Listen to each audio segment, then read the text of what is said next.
विकास तभी सार्थक होगा जब हम विरासत का संरक्षण करेंगे। मैंने आज से लगभग 25-30 वर्ष पहले मैं गुजरात में जूनागढ़ में भवनाथ तलहटी में गुरु गोरखनाथ आश्रम में गया था। वहां पर मुझे अपने वरिष्ठ संत श्री महंत शेरनाथ जी महाराज के पूज्य गुरुदेव श्री त्रिलोकनाथ बाबू जी की एक भजन हम लोग वहां सुनते थे, जिन्होंने संतों की महत्ता के बारे में कहा कि संत है सुहागी रहते सदा मगन और जाते हैं जिस लोक में करते सदा चमन। और मुझे तो चमन आज आपको यहां पेवा में देखने को मिल रहा होगा कि जो यहां पर अभी श्री महंत बालकनाथ जी महाराज कह रहे थे, 4 पीढ़ी से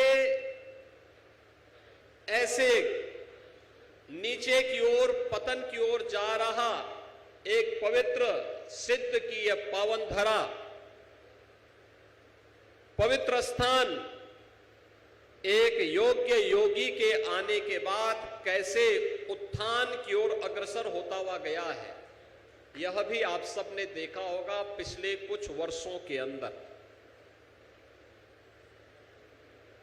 यह नाथ संप्रदाय के एक सुप्रसिद्ध सिद्ध योगी गरीबनाथ जी महाराज की पावन धरा है। उनके बारे में कहा जाता है कि नाथ पंथ के 9 नाथों की परंपरा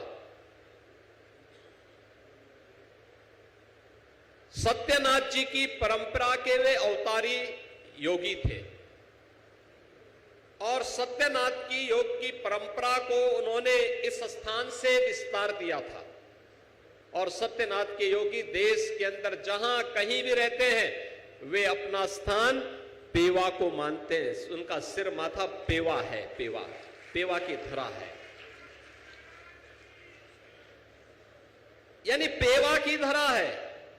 और यहां से ये विस्तार लेता हुआ देश के अलग अलग कोने में फैलता गया। यहां की स्थिति हम सबके संज्ञान में थी और जब शेरनाथ जी के बारे में संप्रदाय ने कहा कि भाई आपका सिर माथा है, आपको वहां पर कुछ करना चाहिए, वे पहले संकोच में थे। मैं करूंगा, मैं सहायता कर दूंगा। सहायता करने से नहीं होगा, स्वयं प्रत्यक्ष रूप से आपकी उपस्थिति वहां पर हो। आप वहां उपस्थित होकर के उस स्थान के बारे में कुछ सोचेंगे तो लोगों के मन में एक विश्वास जागृत होगा।